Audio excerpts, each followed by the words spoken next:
This is My Dignity Restored. My name is Wangu Kanja. We got a question from Jane.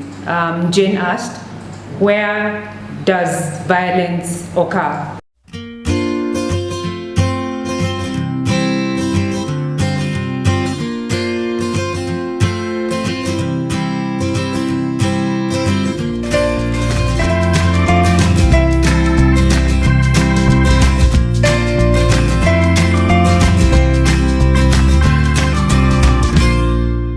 So, where does violence occur? It can happen in the private or in the public. Let's look at the public. The public vehicles, for example, matatu and buses, where a person can actually be pushing or grinding behind you, especially when a woman is standing in the bus, or when a woman is getting out of the bus. Let's look at hotels. When you're seated across the room or you're walking past someone and they decide to grab one of your body parts without your consent. Let's look at the streets. A person will decide to give you a high five in the wrong place. Who has ever experienced such a thing? Please let us know by sending us a message or an inbox. Looking at public spaces like crusades, and this is not to attack people who hold religious institutions, but we know we have people who are not good, who attend crusades, and while you're receiving your blessings, they are doing some other things behind your back. Looking at the private places or private spaces, for example, our homes, where we have family, we have extended family. That's one of the spaces where we have sexual and gender-based violence happening. Let's look at schools, where a teacher will summon a student in the staff room to either, quote-unquote, assess or mark her exams, and yet he has other intentions. Let's look at offices where you are employed, but for you to actually get a promotion, you need to do your boss a favor. All these are forms of violence that happen in public and private spaces that we need to speak out and against them, so that we can have spaces that are free from any form of sexual and gender-based violence. Most of the violence that happen in the private setting are forms of violence that are very difficult to share and also to speak out against it, because the perpetrator might be a person that is close to you. It might be a father, it might be an uncle, it might be a cousin, it might be a teacher, it might be your employer.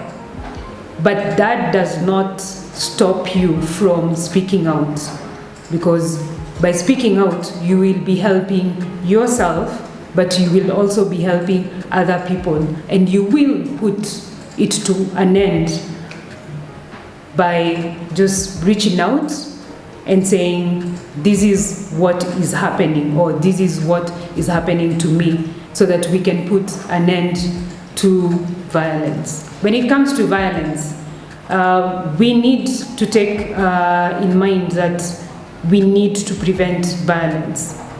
And prevention is better than cure. And examples of prevention, I'll give you an example of when you're going out on a blind date. Kindly inform one of your siblings, your parents, or even a friend, or ask your friend to accompany you on the blind date. The other thing that you would want to do is, if it happens or if it's happening, scream at the top of your voice so that other people can hear you and can come to assist you. Avoid places where you know you'll actually be in danger. For example, dark alleys, parts that people are not frequenting, ensuring that you are in company of a friend or a loved one, working at night or going to the shops, or even when you're sending your children to the shops at night, send them with someone so that you avoid them being vulnerable to any form of abuse or violation. Let's look at protection. For us to be able to comprehensively address sexual and gender-based violence, we need to speak out against any form of sexual and gender-based violence, but also ensure that we support anyone who has gone through any form of violation by accompanying them to hospital, assisting them to report to the police, but also going to hospital to access comprehensive care and support. And by so doing, you might be saving a life. You, as a survivor or a victim of any form of sexual and gender-based violence, you need to find your way to the nearest medical or health facility for you to be able to access comprehensive care and support. You need to get post-exposure prophylaxis that will assist you in addressing any sexually transmitted infection, for you not to contract HIV, but also for you not to conceive.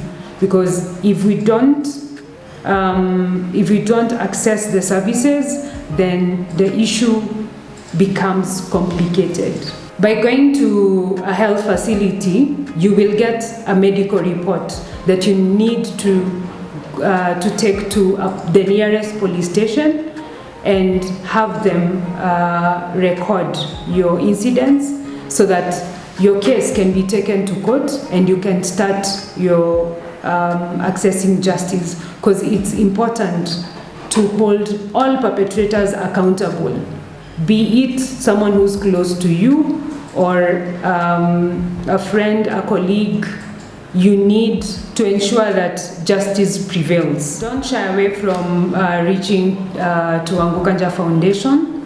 See the contacts below. And please share